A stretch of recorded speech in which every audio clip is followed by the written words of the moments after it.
Christine Peña, les températures repartent à la hausse ce lundi. Oui, exactement. On a des températures estivales. Vous l'avez promis. Alors, c'est un petit peu juste au nord de la Loire. On va pas se mentir, avec des pluies qui circulent notamment en Bretagne et vers les côtes de la Manche. Mais dès qu'on part un petit peu plus à l'intérieur du pays, le ciel est beaucoup plus lumineux et très clair avec ce grand soleil sur les trois quarts, sud et puis est. Jusqu'à 23 à Reims, 24 à Paris, un petit 21 à Lille, mais 26 à Strasbourg, 29 à Marseille, 30 à Clermont-Ferrand, même température qu'en Corse à Ajaccio, et jusqu'à 32 à Montauban. Merci Christine. France Info, il est 9h. France Info, 9h, 10h, Agathe Lambray.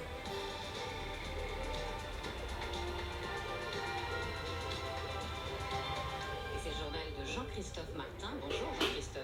Bonjour Agathe, bonjour à tous. Une assemblée encore plus fragmentée qu'avant la dissolution, divisée cette fois en 3 grands blocs. La surprise de la soirée, la gauche en tête, c'est le verdict du deuxième tour des législatives. Le nouveau Front Populaire, nouvelle force majoritaire.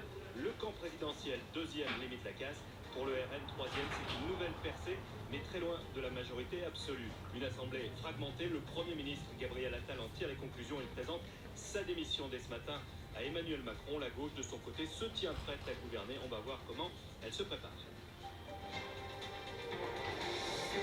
Une assemblée sans majorité absolue, une question sans réponse ce matin après le deuxième tour des législatives. Qui à Matignon?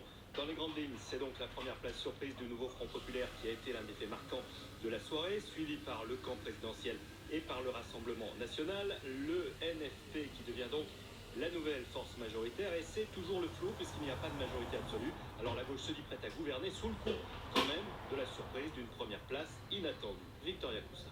Premier, on n'avait pas anticipé à voir France Info, un pilier du PS. Tous sont pris de court, d'où une réunion de dernière minute dans la nuit entre représentants des partis de gauche et des groupes à l'Assemblée pour commencer de longues tractations. Comment imposer à l'exécutif une cohabitation? Quel modèle?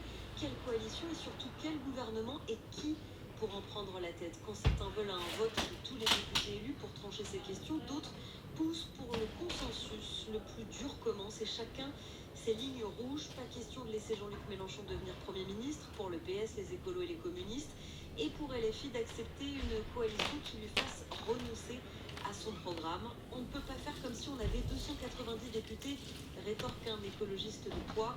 Chacun va devoir faire un pas. Victoria Coussa du service politique de France Info. Et justement, du côté des Verts, l'eurodéputé Yannick Jadot était ce matin l'invité de France Info.